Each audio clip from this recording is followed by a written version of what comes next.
discouraged youth leader, you're thinking of getting out, if you are called by God, you are to walk in obedience until he calls you out. There was a year that I wanted out. I remember asking God, like, just let me go. God said, no, I have a plan for you. And if you're the new guy thinking about going in, think real long and hard. It's not easy, man. Yeah. You know, we talked about trends, challenges, and then how you really kind of deal with them in real time, and how have your programming, your preaching, and all of that adjusted.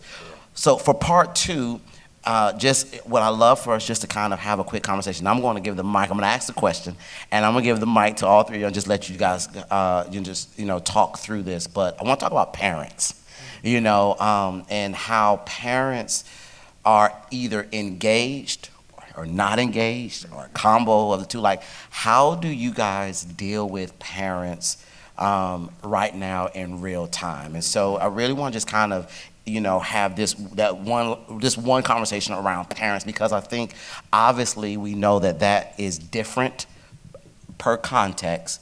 But again, you guys may see something something may come out that's universal in that. So parents. So my question is, are they engaged? Number one. Are they not engaged? The percentage of engaged or not is a combination of two. And how do you navigate parent ministry? How do you engage parents? You got two mics now. I don't know what just happened. Yeah, I'm not sure. What we've tried to do is, I think, number one, do not have a parent meeting and then 90% of what you're talking about you could have emailed.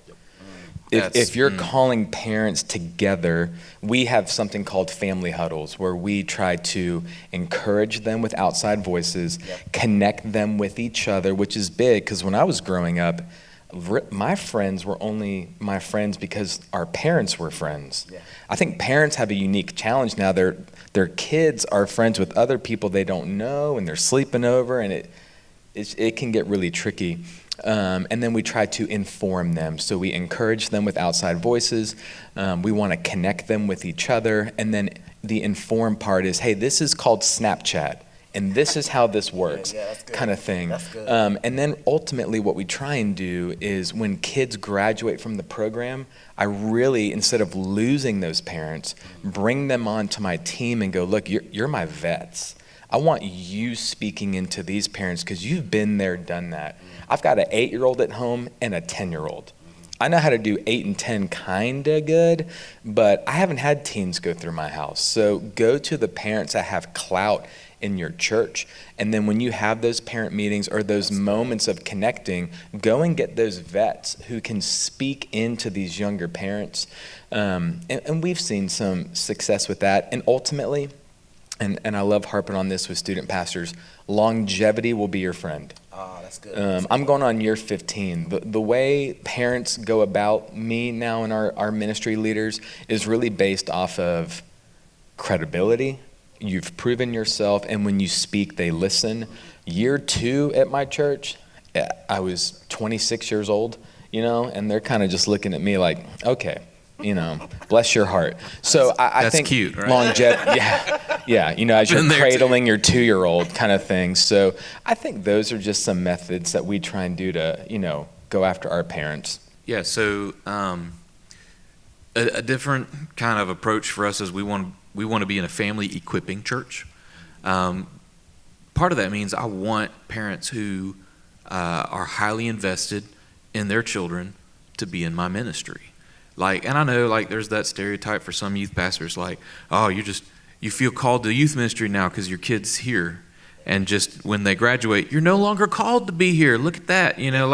Listen, it's okay. They're called to be with their kid. And so they are heavily invested. Lean into that level of investment. They'll probably do some crazy ideas with you, like overnights and stuff, because they are that invested. So make them part of your team. Communicate, just overly communicate to them. I love what you said about if it can be said in an email, send an email, because they're busy, they got things to do. But if you have a chance to get them all together, resource them.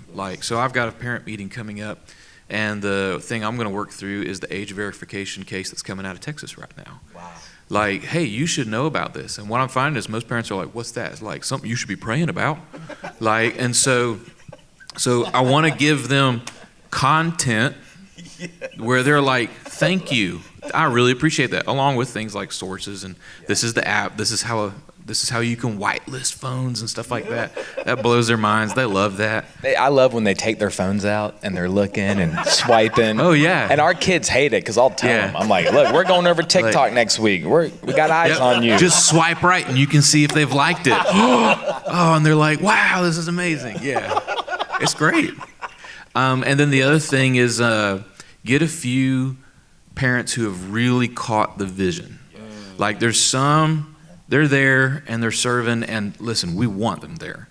But there's a few that they are on your wavelength. Yeah. It's about making disciples, not just for now, but the next generations of the church. And they are doing family devotions and stuff like that. And you're giving them the equipment, they're using it. Okay, you then go and ask them, what do you need? Yeah.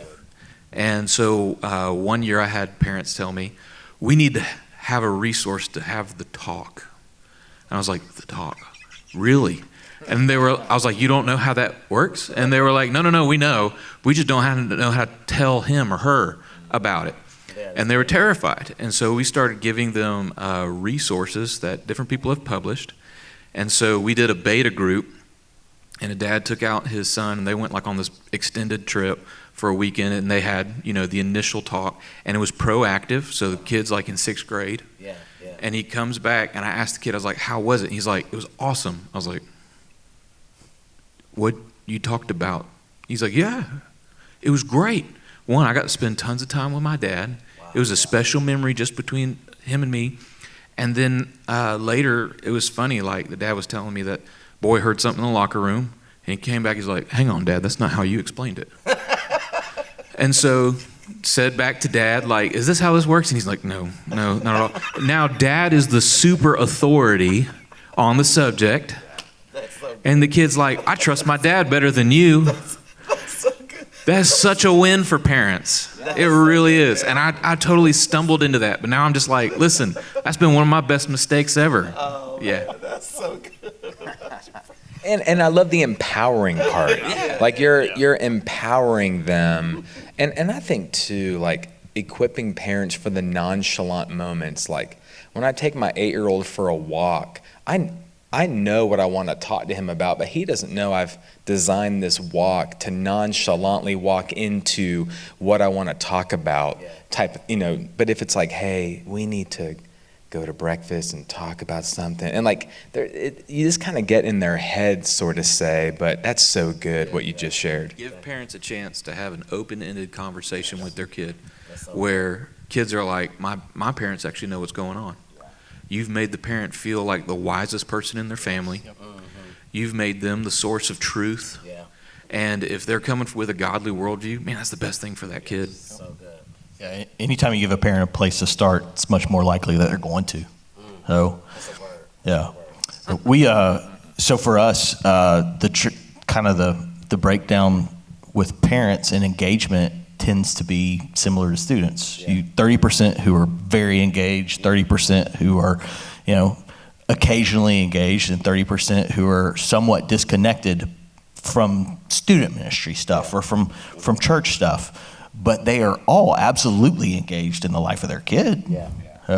So what we try and do is we try and capitalize on the transitions. With your kids coming into high school, for our main high school, that's a huge transition because they call it Hoover U. Yeah. It's an enormous place. And then we kind of talk about, okay, this is what's going to look like the next 4 years. These are the conversations that you need to be having. My kids are all graduated out of the house now. So one of the things that I kind of realized going through all that and through the things I've seen in ministry over the years is if you don't work out the conversation of responsibility and authority, like if your kid graduates high school and they don't understand responsibility and authority from a biblical perspective, the next few years are going to be tough. Yes, sir. So we kind of walk through that. We talk about the independence and all those kind of things. And then right before senior year, we give parents a picture of you got less than a year left. How are you going to maximize those months? What's the pathway look like? We even wrote a curriculum for our seniors for what that time looks like. But and we actually teach a systematic theology class for our seniors during their senior year, and our pastor teaches it, which is a pretty incredible legit. thing. Pastor coming in and investing like that's awesome. It's one of the most beautiful things I've been a part of. I love it. Yeah, and being around, I didn't want to cut you off, but being around them and the excitement when Pastor Buddy, is teaching that class. I mean, it is legit, and it's not like a little fluffy class. No, man, like they're going through it, dude. And so you have to, you know that they're intentional about equipping those students before they walk across that stage of high school, man. And here's the thing, it's not even a chore or a burden for them to be in that class. Like, they stinking can't wait I've heard them talk about it, and they're talking about it with such a level of pride and anticipation of taking it, a sense of what they've gained, the depth and what they've gained in that. And so that's such a great thing that they're doing now. I say we teach theology systematically from preschool up to your junior year, and your senior year we're going to teach you systematic theology. Yeah. So and they, you walk out of there with that book highlighted, underlined, circled, discussed. There's blood in it. I mean, it's been a pretty intense thing, and then we answer the questions.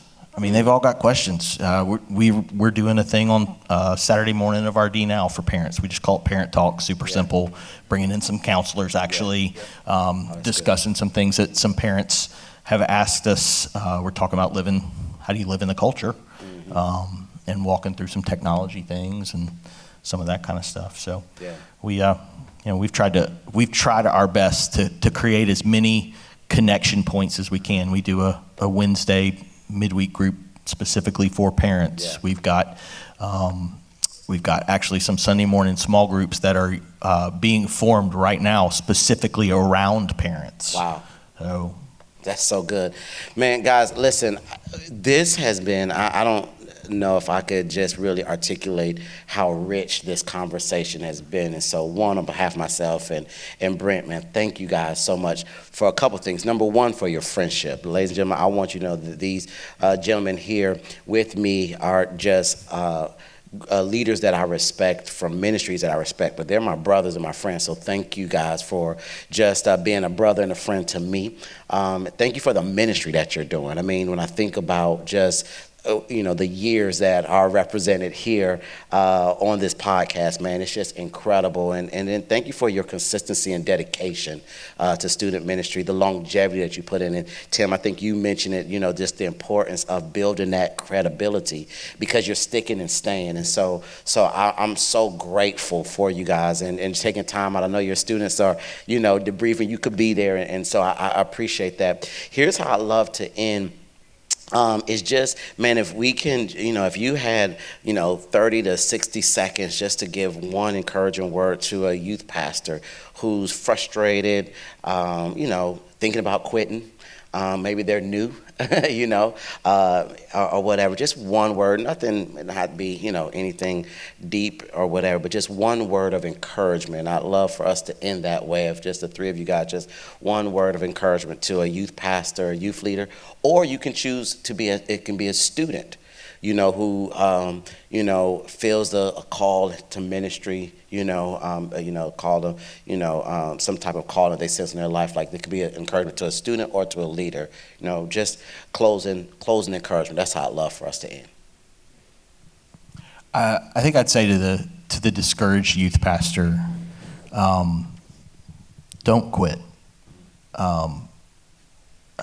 This is hard. Every job I know of is hard. Yeah. This is a different kind of job and a different kind of hard. And very honestly, I think one of the challenges in student ministry now is that we don't see people being accepting the call into vocational church student ministry, like we used to. I am hopeful that is changing. But right now, man, we need youth pastors who do have that longevity, who have been in the battle, who've built those relationships with students, who've built those relationships with parents, who've got credibility over the long haul. And don't quit. It's so worth sticking in. Yeah, I would say student ministry is what you do. Student ministry is not who you are. Your identity is in Jesus. I think if you are walking in intimacy with the Lord and you are fighting sin by God's grace, I think God will just take care of the rest. Walk in intimacy with the Lord. Love him with all your heart, soul, mind, and strength. People will see that. People will see that you are a shepherd and you are a pastor. And then the last thing I would say is my prayer for any student pastor listening, or really any ministry leader, follower of Jesus, would be, I pray that your skin would be thick and your heart would be soft, and not to get it twisted, because there's a lot of student pastors where their hearts are hard and their skin is very sensitive and thin, and that happens in ministry. It's hard, but Jesus will protect you, and keep at it. It's worth it. I feel like in year 15 of being through some of those hard years, we're finally reaping some of the things that we have put in. So that's what I would say.